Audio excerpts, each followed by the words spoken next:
Hi, Joe. Yes, this is Joe. Hi, this is Pete from Suburban Rebels. How you doing? I'm doing good, Pete. How you doing, bro? I'm doing great, man. Do you have a little time to talk? I do. This is perfect. I just got home just a little while ago, so this is perfect. Awesome.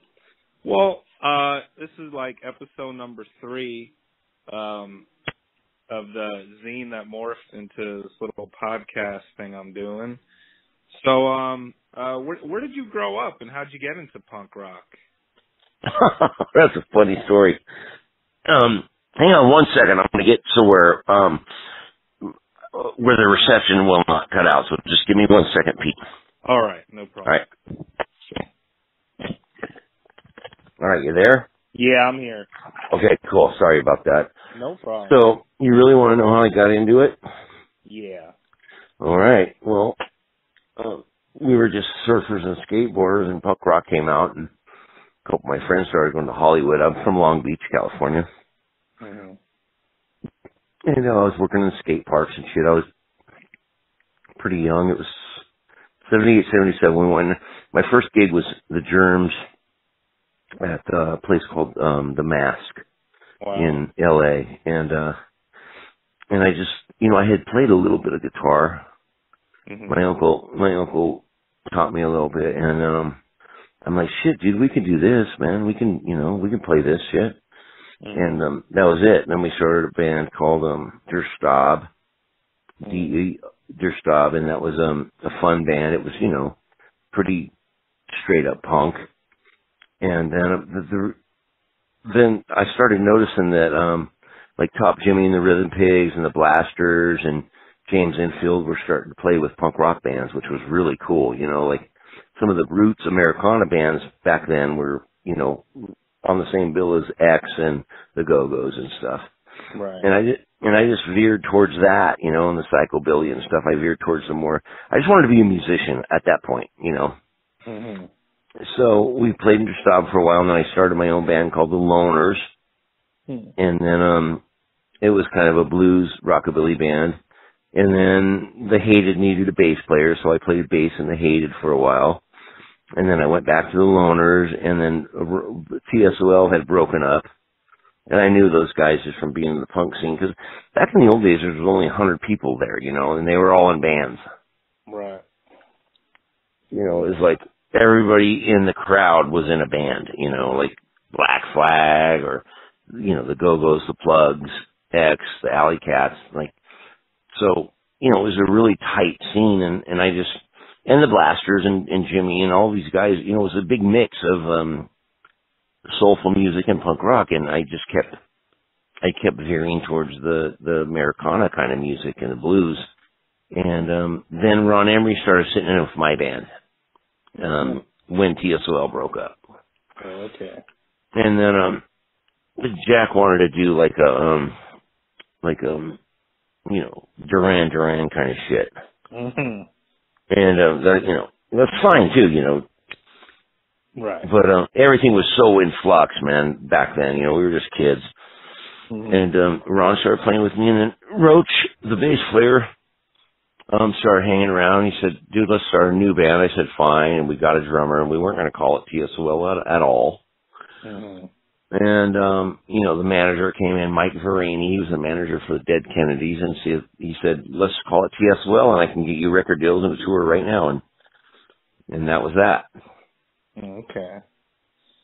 So you were in the band when it first started then, TSOL? No, I was not. Okay. No, I was not. What happened was, TSOL had put out 3 or 4 albums, I can't remember. I think Beneath the Shadows was the last one.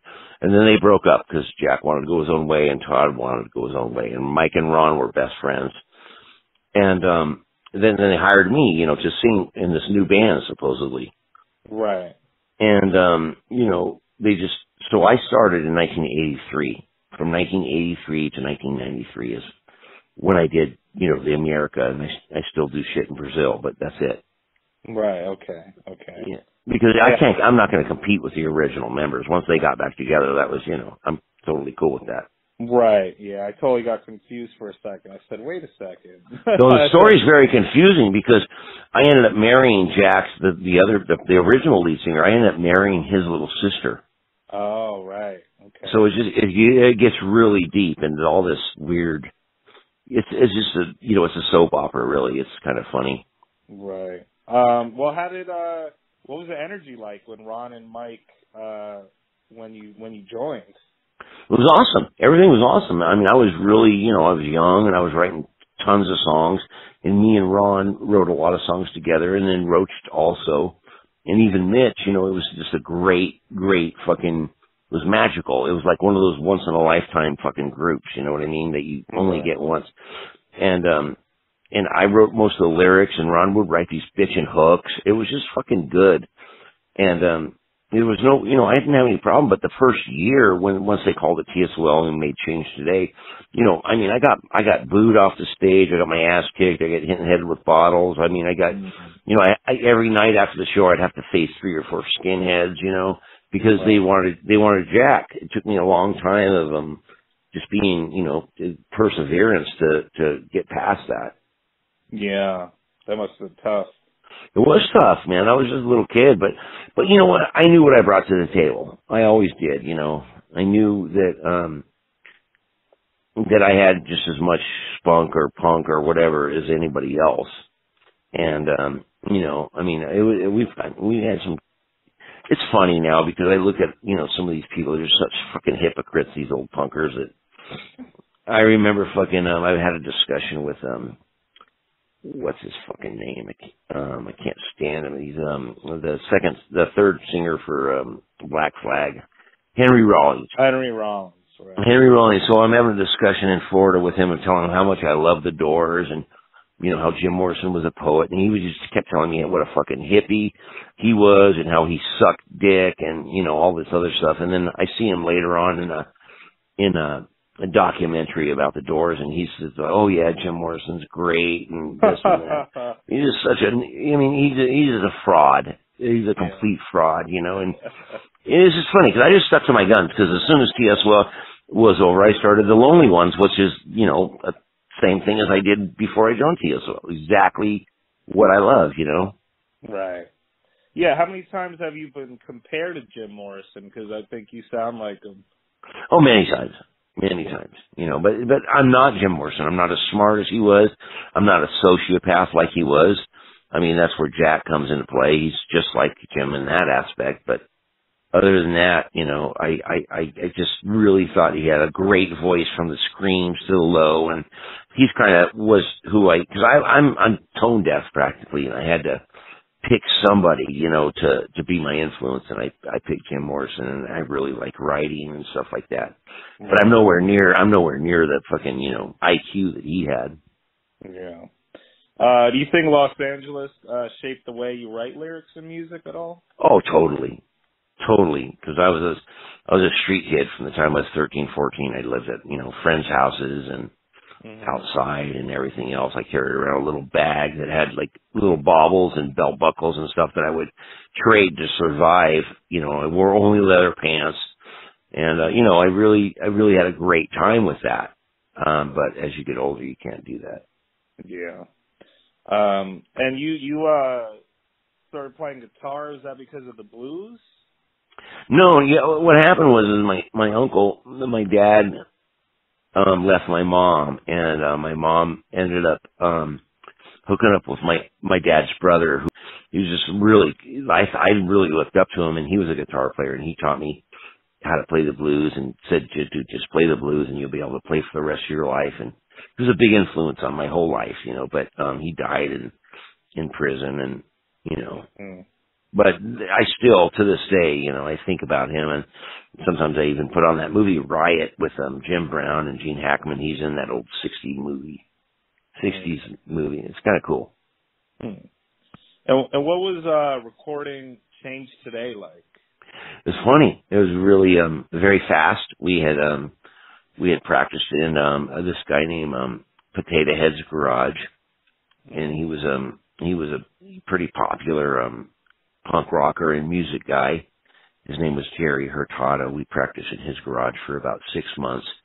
We wrote about 20 songs, and we picked 10 of them. And we went to Mad Dog Studios, I think it was in Venice, and then we just recorded them in like 1 or 2 nights. Nice. That was it, like, you know, like $800, and we were done. Nice. Didn't the money and like the tour van come from Jello Biafra to record? It did. It was funny is because Mike Verini, who was our manager right then, who was the one who pretty much told us to call it TSOL again, which, you know, I have good thoughts in that. That's a mixed bag right there, you know. But, yeah, Mike Verini was the manager, and he also managed the Dead Kennedys. So, you know, our first tour was with the Dead Kennedys, and we ended up using their van and their roadies, and just toured constantly back then, you know, like 265 days a year. Yeah. Do you think writing songs about like death, mystery, darkness, that comes naturally to you? It does, and it's a funny thing, Pete, because I've just always been fascinated with philosophy and, you know, why we're here. And I was raised, you know, during Vietnam when, you know, I was positive, you know, as a child that I was going to, you know, end up in Vietnam. And I just basically thought, you know, hey, men go to war and women have to have babies. That was the trade-off. And then, you know, when I was very young, like I guess 3 or 4, my mom, you know, told me that, you know, we don't live forever. And that really kind of freaked me out a little bit. Right. So I've always been attracted to, like, you know, life after death, and also just the human condition. I've always been attracted to the human condition and why people, you know, fight wars and why politics are how they are. And I'm still interested in all that stuff. And a lot of the songs are, you know, like American Song, that stands steady today. I mean, it makes sense right now. Yeah, definitely. What do you think inspires you to write songs now or back then? You know what I do is when a movie's playing, this is what really inspires me mostly, is I'll be watching a movie or something and a soundtrack behind it's almost a curse because you can't really enjoy anything until you listen to the music for me or the production. And so I always hear these songs in the background, and I'm really attracted to the Appalachian, you know, roots Americana music, you know, just the soulfulness. That's very inspiring to me, you know. Yeah. That's good. It took me a long time to sort that out, man, you know. What were TSOL shows like in the mid-'80s? Oh, they're rock star, dude. Yeah. It was awesome. I mean, the mid-'80s were that was the height of my anything. It was a blast, man. You know, we were selling out a couple nights, you know, at Coach House, and it was just fun, man. I mean, you know, I got to be, you know, I was a fucking heroin addict the whole time, but, you know, I really did not think I was going to live to be 29, you know, 30. Right. So, you know, I mean, it was all young, you know, misdirected bullshit in my head now, I realize, but I made the most of it. You know, I truly did. I never had any money. I always had dealers waiting for me to pay them back at the end of my big shows, and the people I played with, Mike Roach and Ron Emery and Mitch Dean, were fantastic fucking musicians, and they were deep guys, all of them. You know, they really were deep thinkers, and that was what was, you know, really cool about the whole experience, is that we kind of knew what the other one was thinking all the time, and not that we didn't have our fights and stuff, because we did, but it was just a really magical team, you know, for me anyway. Right. Well, how did the songs Just Like Me and Flowers by the Door end up in the 1985 CBS School Break special thing? That's funny because I have the paper right here. I just dug it out of storage. Yeah, they sent me a letter. Hear Me Cry, right? Was that it? Yeah. Yeah, it was. It was Hear Me Cry. It was an after-school ABC school special, and I had written Flowers by the Door in the backyard of this Potato Head guy's, Jerry Hurtado's house, and it came out like in 5 minutes. But Ron, once I started playing it for him in the garage that night, you know, Ron came up with the with that awesome hook, you know, that beautiful guitar hook that's in there. Right. And slowed down, it's really a beautiful song, you know, I think, but back then, you know, you had to be punk, so you had to play everything fast. And just like me, I wrote and that's another one I wrote in 5 minutes, the whole thing. But also then again, Ron and Roach and Mitch, you know, they added all their, and that's the one thing I really got from the Doors was to split everything equally. You know what I mean? Mm-hmm. It didn't matter who wrote the majority of the songs, we were going to split everything equally because of, that way I knew that I was going to get my stuff heard, you know, had it all been publishing. They were all great songwriters, by the way. All of them. Yeah. Yeah. And that was a show about teen suicide or something. Teen suicide, which is exactly what I wrote that song about, you know. Okay. And that's I still play that song today in my set, which I mean I play very few Tsol songs, but right. Sometimes I have to, you know, and I don't mind anymore. I used to not want to do that because every artist wants to move on, you know, from the old stuff to the new stuff, but really that stuff moves people, and I appreciate that now. Yeah. Was Nothing for You, you know, it was used in the soundtrack for Return of the Living Dead? Yeah, I wrote that song before I was in Tsol. Oh, okay. Yeah. I wrote that song in when I was in the Loners, and oh, really? the thing is that song I was inspired by Jim Carroll with All My Friends Have Died. That was the inspiration for that. And you know, I played it for the guys, and they said put it on the record, and of course they changed it up a little bit. But that's kind of the band I'm in now. I do a lot of different. I don't just play one style of music. I go, you know, I still play punk rock. You know, I play country. I play, you know, hard blues. I play, you know, all kinds of shit. So, and that's why I've never probably, you know, got anywhere is because they can't, you know, put me in any kind of box. You know. Yeah, that's true. Yep. Did that help the sales of the album Revenge? Oh, fuck yeah, man. Especially that they had a picture disc. Right. I'd like to get a hold of one of those fucking things. I mean, that was awesome. Yeah. Sure it sold a lot. What do you think the wildest show was that stuck out in your mind? Oh, Jesus, dude. Are you kidding me right now? I know there's been a lot, but... We've been in so many tight spots, man. I mean, one of them that I do remember is, and this is later, at the very end, you know, when we opened up for Guns N' Roses in, I think it was Fresno or Sacramento, and me and Ron went down. We were staying in this really nice hotel, and me and Ron went down, and we robbed the fucking front desk with a fucking soldering iron. Wow. And, you know, there was tons of, you know, we were 11 guys in a little van. There, you know, there was tons of fights and good times and arguments. And another one, they dropped me off. I had a 1959 Gibson. And some guy did a stage dive and caught his Pendleton on my end tuner and broke my Gibson in half with the headstock. And I was pissed, you know, and we had been on a fucking horrible fucking road trip. I mean, it was just really difficult. We were all just fucking totally strung out and high the whole time. And, you know, I woke up, we were in an ice cream truck on tour.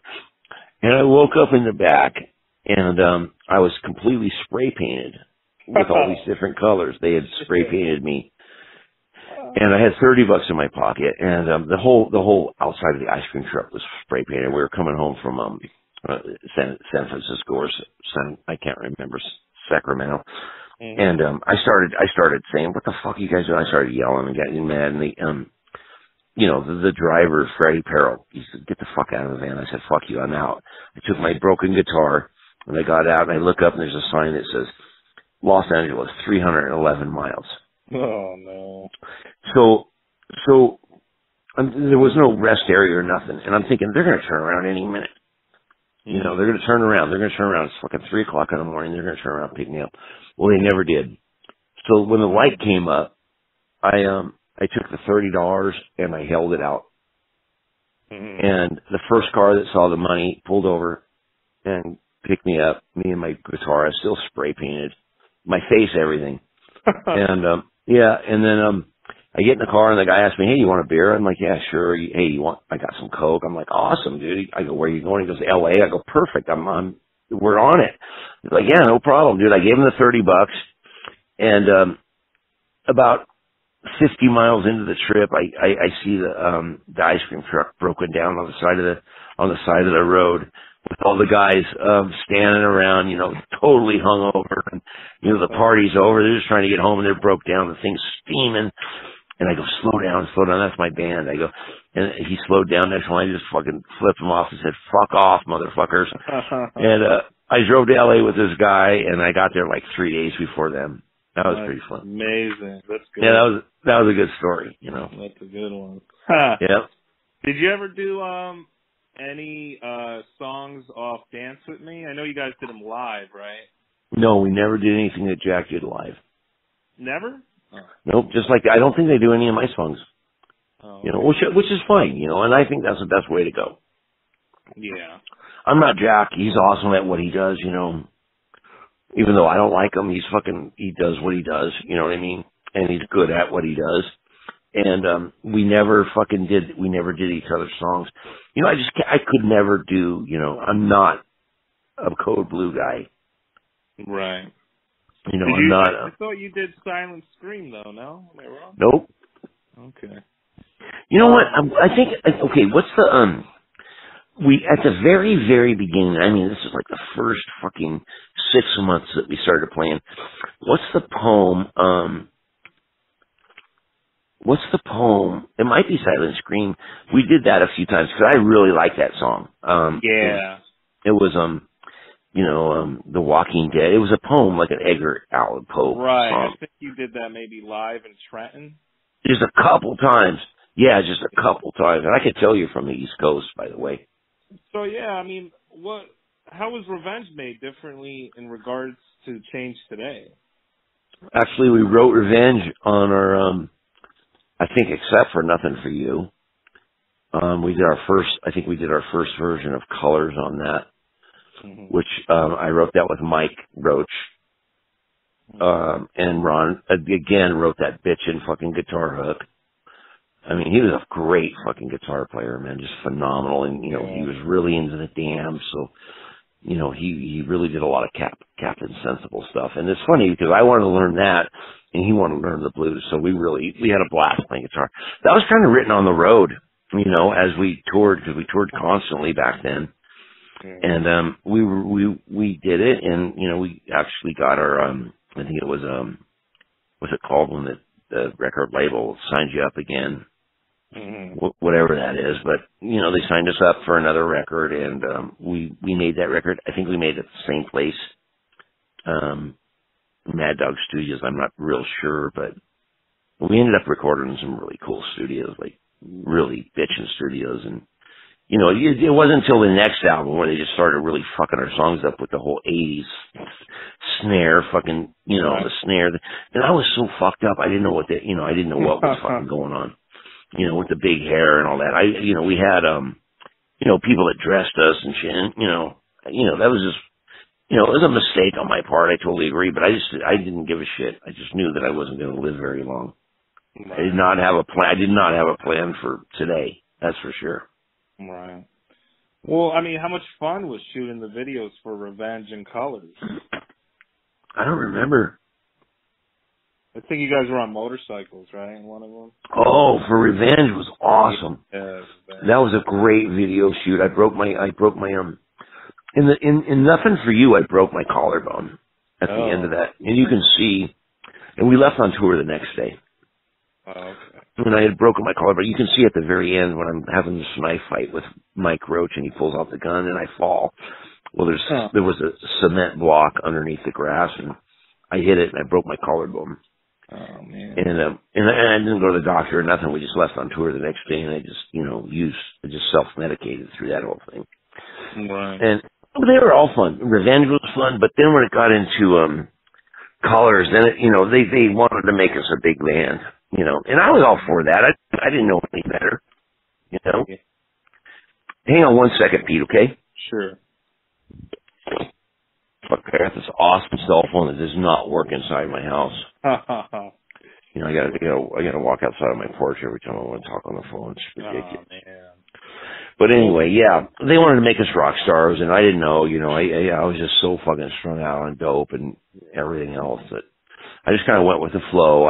You know, and I of course wanted to be successful, but I certainly wanted to die before I was 30, and I did everything in my power to do that. Mm. Well, I'm in therapy now, so I know why. Yeah, you're still here, man. Yeah, I am. That's crazy. That's good. Well, how was playing with Guns N' Roses all those years? Those guys are a bunch of pussies. You know, I mean, the bass player, what's his name? He lives by me, and he was living in Seattle, and he was a roadie for a band called the Fastbacks long before he was in Guns N' Roses, and he was cool. And Slash is cool too, but Axl's fucking he's a piece of shit. I'm sure you guys out partied then. Well, we did, and but I want to tell you, Slash and God damn it, what's the bass player's name? I know him, I see him all the time. Not all the time, but anyway, I don't remember it. But we had that one of those nights. That's the night we tried to rob the fucking hotel with the gun. I mean, it was fun, dude. It was really fun. And I cannot tell you the details, but it was fun. What inspired the song Madhouse? That's the song I wrote about my childhood, basically. Mm. It's still one of my favorite songs. It's still something I do in, sets when they want to hear, which is pretty much all the time they want to hear old Tsol shit, but that's just about my childhood. And, my mom was, going in and out of insane asylums her whole life. And my dad was, my dad and my uncle were, gangsters and criminals, so. Mm-hmm. Well, how did life for Tsol change when Hit and Run was released? Well, I mean, it was perfect for the timing that what was happening right then. Because right then, punk was, and for me, yeah, just so you know, like, I was totally over punk when I got hired for Tsol. Mm. I was already over it. I was, I was already I just wanted to be a good musician. I wanted to be a blues man. I wanted, I wasn't that good, but it just kept getting bigger and bigger, Right. So Hit and Run, like the pinnacle of our whole thing, that and Hell and Back Together. Like that's when we were on top of our game, selling out 2 nights at the Coach House, and it was awesome. So it was awesome for us, but also the drugs were taking over. Right. Some people quit, some people didn't. And I don't remember who did or didn't, but I was probably one of the last to quit. Yeah. And then Strange Love was next, right? And that was just a bummer. I mean, it was great on one sense. That should have been where we should have took a step back.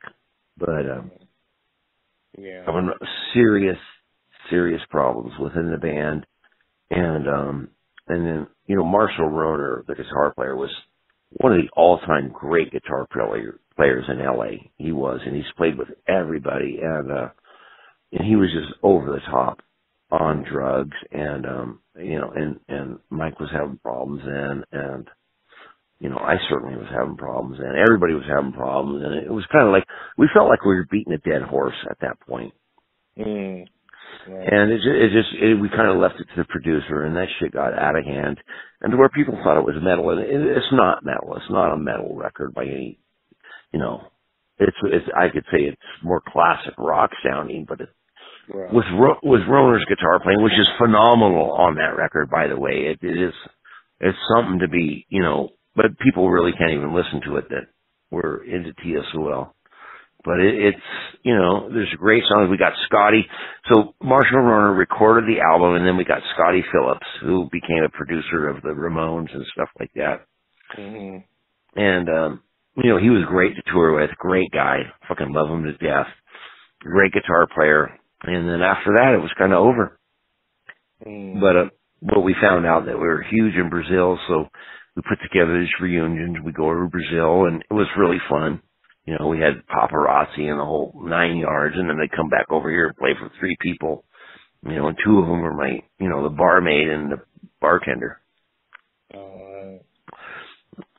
Well, but it's okay. Yeah, I mean, hey, I like the album. I like the, you know, Hit and Run and Strange Love. Well, good. And I'm a punk guy, you know. Well, the thing is that if you strip them down without all the production, they're great songs. They are. Yeah. But the way they produce them, I mean, these guys want to make money, you know, and, you know, our producer was all strung out on coke, and, you know, it was just, and I was too, and I mean, I spilled fucking drinks on the fucking board, you know, and just blew the whole thing up, and it was kind of a nightmare. Did you actually sign over the rights to the name Tsol? No, I never did. I actually own the name still to this day. You do, okay. Yeah, what I told him was, here's what happened with that whole thing. And, you know, I mean, I never sued him or anything like that. When they first started playing again, we made them pay us $1,000. They wanted to do a reunion thing with Gary Tovar, who's a friend of mine. You know, there's no big deal. We made them pay us $1,000. They paid it, and we didn't think we thought it was going to be a one-time thing. Well, they kept going, and Mike Roach, right when he got out of prison, he came to one of my blues shows. There was like 4 people there, and he said, "Joe, I'm out now, and I'm going to proceed with Tsol." And I said, "Fine, go for it. You guys are the original members, and you know, go for it. I have no problem with that." I said, "I just want to be able to play in Brazil," and that was kind of it was just a strictly shake hand deal. Right. And that was the end of it. You know what I mean? I never had a problem. I never, you know, pursued anything on merchandise, anything like that. Because I'm not going to take away what the original members are. I would look like the biggest fucking asshole in the world, first of all. And second of all, Tsol was just another band that I was hired to play in, you know? And that's cool. Yeah. Well, so I still own the name. I mean, because I do a Tsol show once a year, you know what I mean? Mm-hmm. As long as I do that, then I can keep the name alive in my name. I have all the paperwork that shows where they signed it over to me. But I'm never going to enforce it or anything like that, you know what I mean? Right. It doesn't matter who owns the name. They're the original members. They deserve whatever they get, and if they want to keep playing punk rock, you know, so be it. Right. Well, why did you start Joe Wood and the Lonely Ones? Because that's what I do. You know what I mean? I've always been in my own, like, from the very beginning. Like, I was in Der Stab for maybe 6 months, 8 months. Mm-hmm. And then I just said, I'm going to start my own band. I want to write my own songs, and I want to, you know, I want to learn how to play. I want to learn how to play this fucking instrument, you know, and learn how to sing. I was not a natural by any stretch of the imagination.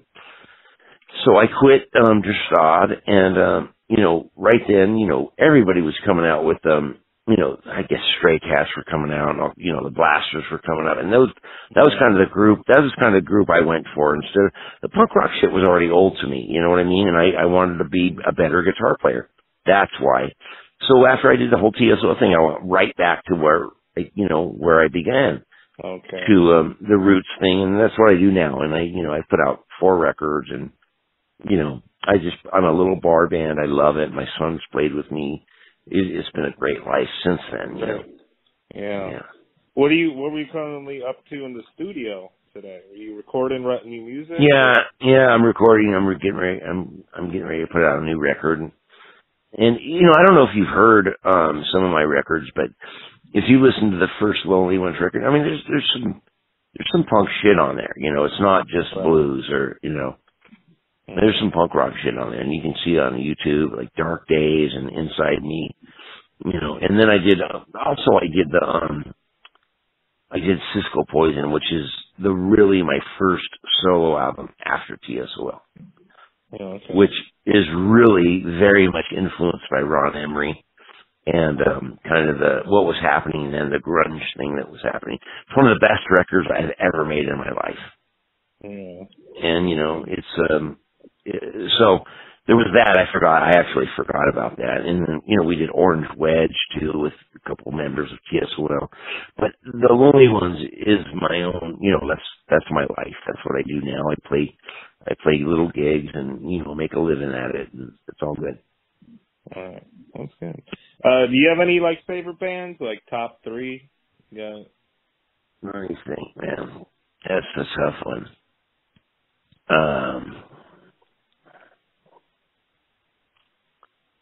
You fucking with me right now, dude. This is so hard. Like, I'm fucking a huge Rolling Stones fan. I like, I can't remember their name, man, but they were a punk band that, not Pennywise, but, I don't. Religion? Yes, thank you. Bad Thank you. Religion? I like Bad Religion a lot, and that's 2. yeah. So I'm being the blues guy that I am. I have to like just throw out somebody like Robert Johnson, and I love Delta blues. And when I first heard, when I was really trying to become a bluesman, right after TSOL and Cisco Poison, I'm like, I can do the blues, no problem. And I got together in my garage with the best blues guys in Long Beach, and I hired them actually, and we started playing, and I didn't know what 1-4-5 was or nothing, and they just told me how horrible I was, and I studied the blues for 5 years. I just shut it down. I played 1 show a week, happy hour at the Blue Cafe, 5 to 9, and that was it. And I learned how to play the blues. Like, I love fucking, James Harmon and Kid Ramos, Hollywood Fast. Those guys are like my idols, Yeah, nice. Well, do you have any gigs coming up next? I play every month. I play every month. I played 11 years at this place called O'Sullivan's. It's a pub. And 11 years I've been. It's the longest job I've ever had in my life. And then every second Friday of the month, I play a place called Poorhouse where I have to do a lot of punk rock there. Right. And then I do a lot of private parties and all kinds of shit like that. Nice. Cool. I'm pretty much retired, dude. I just surf and hang out with my cats. I got a couple cats, and I'm not, I know I'm not going to be the next big thing anymore. So I just keep writing music, and my next record is going to be kind of a Appalachian country kind of, no big drums, no nothing like violin and stuff like that. Right on. Which is keep interesting. writing. Keep writing music. We need more of you. No, I'm trying, dude. I'm trying. We need more Joe Woods. Thank you, Pete. I appreciate it. Hey, it's Wood. Wood. Joe Wood. Not it's one tree, not the whole forest. Yeah, I meant plural. Yeah. Well, do you have any last words? Well, I just want to say thank you for calling me, and I live a pretty private life, and I don't get to do this very much, so thank you. It's nice. All right. Well, thanks a lot. Thanks for doing the interview. Call anytime, Pete. All right. I'll talk to you soon, Joe. Take care. care. All right, brother. I hope so. Bye-bye. All right, bro. Later.